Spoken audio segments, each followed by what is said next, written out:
Fajar Paskah, aku telah melihat Tuhan. Yohanes 20 ayat 11-23. Saudara, setelah mengatakan tetelestai, yang berarti sudah selesai, Yesus menundukkan kepalanya dan menyerahkan nyawanya. Demikian kita baca dalam Yohanes 19 ayat 28. Sekurang-kurangnya ada dua hal yang sangat penting yang bisa kita temukan dalam pernyataan ini.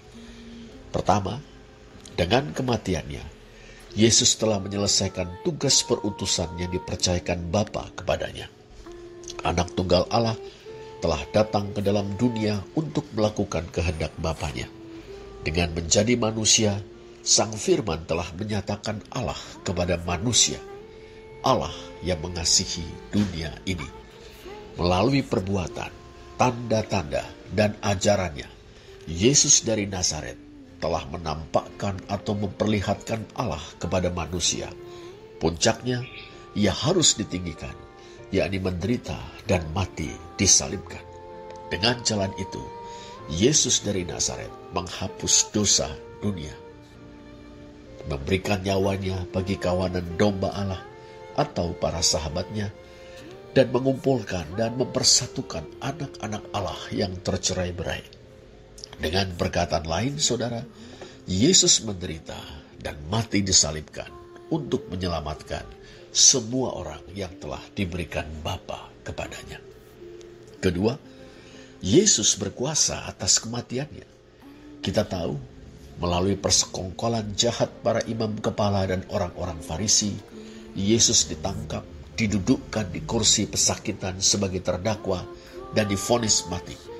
Bahkan para pemimpin agama dan politik Yahudi itu pun berhasil mendesak Pilatus, yang berperan sebagai hakim resmi negara Romawi, untuk mengeksekusi Yesus dengan cara yang hanya cocok bagi kriminal besar musuh Pax Romana, yakni dengan menyalibkannya. Pilatus yang sesumbar dapat membebaskan Yesus atau mengeksekusinya terbukti tidak berdaya menghadapi desakan orang-orang Yahudi. Dalam pada itu, sejak penangkapan di Taman Getsemani sampai dengan detik-detik kematiannya, Yesus begitu tenang dan penuh penguasaan diri. Dari atas kayu salib, ia sempat menitipkan ibunya kepada murid terkasih. Kesadarannya tidak kendor sedikit pun, sehingga ia dapat melihat dengan jernih bagaimana rangkaian penderitaan dan kematiannya sedang menggenapi kitab suci. Bahkan ia berinisiatif untuk menggenapi kitab suci dengan mengatakan, "Aku haus." Pernyataannya tetelestai dan tindakan menyerahkan nyawa yang dilakukannya mengukuhkan sabdanya dalam Yohanes 10 ayat 17 dan 18. Bapa mengasihi aku, oleh karena aku memberikan nyawaku untuk menerimanya kembali. Tidak seorang pun mengambilnya daripadaku, melainkan aku memberikannya menurut kehendakku sendiri. Aku berkuasa memberikannya dan berkuasa mengambilnya kembali. Inilah tugas yang kuterima dari Bapakku. Jelas sudah, saudara, kematian Yesus sama sekali bukan sebuah kekalahan, melainkan kemenangan. Ia menang, pertama, karena menyelesaikan tugas perutusan ilahi yang dipercayakan Bapa kepadanya. Ia menang, kedua, karena menyerahkan atau memberikan nyawanya seturut dengan kehendak dan kuasanya. Sungguh pun demikian, saudara, kematian yang jaya itu bukanlah akhir cerita tentang Yesus. Sebab seperti disabdakan Yesus sendiri, aku berkuasa memberikannya dan berkuasa mengambilnya kembali. Mati di penghujung Paskah menjelang Sabat, ia bangkit dari kematian pada hari yang pertama di pekan yang baru. Kebangkitan itu membenarkan atau mengukuhkan semua yang pernah dikatakan Yesus tentang dirinya, semua mukjizat atau tanda yang pernah diadakannya, dan semua yang pernah dilakukannya. Pendeknya, semua yang dianggap kontroversial oleh orang-orang Yahudi dan para pemimpin mereka, yang membuat mereka bereaksi sangat keras kepadanya. Para murid termasuk Maria Magdalena mengalami pengukuhan itu. Kita menyebutnya peristiwa Paskah. Bagaimana kita memahaminya? Saudara, pada hari pertama pekan itu, pagi-pagi benar, ketika hari masih gelap, Maria Magdalena pergi ke gua kubur Yesus. Kemudian ia mendapati bahwa gua tempat Yesus dikuburkan itu ada dalam keadaan terbuka. Tidak ada batu penutup di gua kubur Yesus. Maria Magdalena menjadi panik. Ia berlari-lari menemui Simon Petrus dan murid yang dikasihi Yesus. Kemudian menyampaikan bahwa Tuhan telah diambil orang dari kuburnya dan kami tidak tahu di mana ia diletakkan. Mendengar hal itu, saudara, Simon Petrus dan murid tersebut segera berlari ke kubur Yesus. Karena larinya lebih cepat, murid yang dikasihi Yesus telah lebih dulu sampai di depan kubur. Ia menjenguk ke dalam kubur Yesus. Tidak ada jenazah Yesus di sana. Tetapi ia melihat kain kafan yang terletak. Atau ia melihat kain kafan yang rubuh terlipat. Teks Yunani, blepei keimena ta othonia. Yohanes 20 ayat 5. Terjemahan baru Lembaga Alkitab Indonesia menambahkan di tanah. Saudara, kata yang diterjemahkan dengan terletak atau rubuh terlipat adalah keimena, yang berasal dari kata keimai. Kata ini mengajak kita untuk membayangkan suatu bentuk yang dibungkus. Dalam konteks kita, yang dibungkus adalah jenazah Yesus. Jenazah Yesus sudah tidak ada, tetapi kain kafan pembungkusnya ada dalam bentuk jenazah Yesus. Berbentuk tetapi kosong, tanpa isi, tanpa jenazah Yesus di sana. Simon Petrus yang datang menyusulnya, saudara, masuk ke dalam kubur gua. Eselten eistom nemeion dalam teks Yunani. Ia juga melihat kain kafan yang terletak atau rubuh terlipat itu. Theorei taatonia kemena. Yohanes 20 ayat 6. Terjemahan baru LAI menambahkan di tanah. Terletak atau rubuh terlipat di mana? Tentu di atas batu di mana jenazah Yesus dibaringkan. Jadi saudara, Simon dan murid yang dikasihi Yesus melihat hal yang sama, yakni kain kafan yang terletak atau rubuh terlipat. Lebih jauh, Simon juga melihat kain peluh yang tadinya ada di kepala Yesus tidak terletak dekat kain kafan itu, tetapi agak di samping di tempat yang lain dan sudah tergulung. Ayat 7. Kemudian murid yang dikasihi Yesus masuk. Ia melihatnya juga. Ayat 8. Jadi keduanya melihat bahwa seperti halnya kain kafan, kain peluh itu terletak di atas batu tempat jenazah Yesus dibaringkan. Tetapi mereka melihat bahwa kain peluh itu tidak terletak berdekatan dengan kain kafan itu. Mereka melihat kain peluh itu agak di samping kain kafan, dalam keadaan tergulung. Saudara, apa kiranya yang telah terjadi?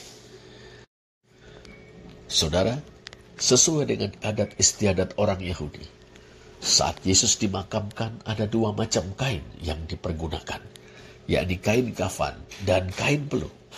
Kain kafan digunakan untuk membungkus jenazah atau bagian tubuh Yesus, sedangkan kain peluh digunakan untuk membungkus atau menutupi bagian wajah atau kepalanya. Sekarang kain kafan tersebut rubuh terlipat dan kain peluh terletak agak di samping kain kafan, ada dalam keadaan tergulung. Kata entetulik menon yang diterjemahkan dengan yang sudah tergulung berasal dari kata entuliso, menggulung. Seperti halnya kata keimai, kata ini membayangkan bentuk dari sesuatu yang dibungkus. Dalam konteks kita, yang dibungkus adalah kepala Yesus. Kain peluh itu ada dalam keadaan bulat, lazimnya bentuk kepala. Tetapi tidak ada kepala Yesus di sana.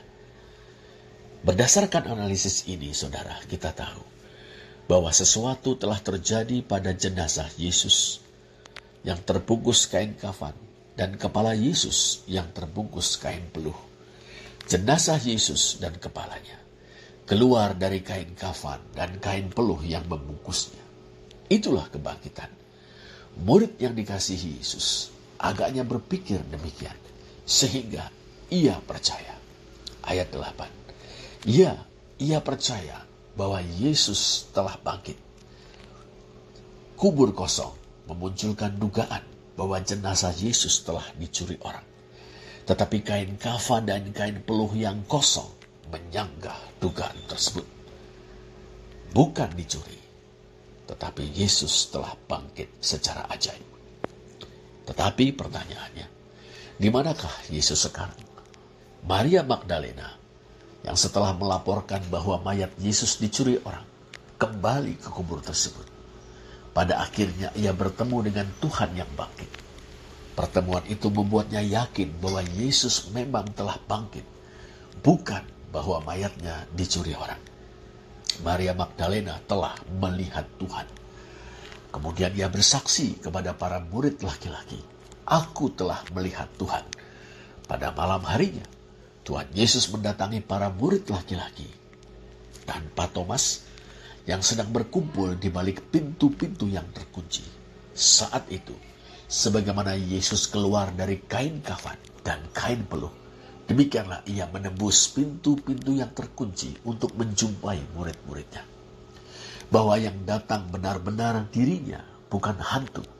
Maka Tuhan Yesus memperlihatkan tangannya yang luka ditembus paku dan lambungnya yang luka karena ditombak.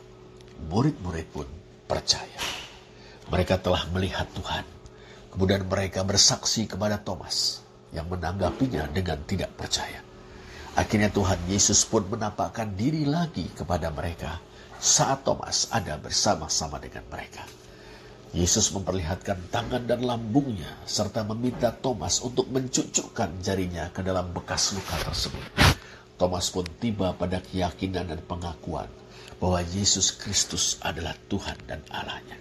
Demikianlah saudara, berkat perjumpaan dengan Yesus, mereka semua tiba pada keyakinan dan pengakuan bahwa ia telah bangkit, bahwa ia adalah sebagaimana yang dinyatakannya dalam perbuatan, mukjizat dan pengajarannya.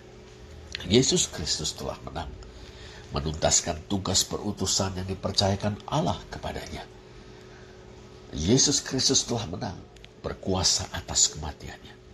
Kemenangan itu kemudian dimeteraikan, dikukuhkan, disahkan dengan kebangkitannya dari antara orang mati.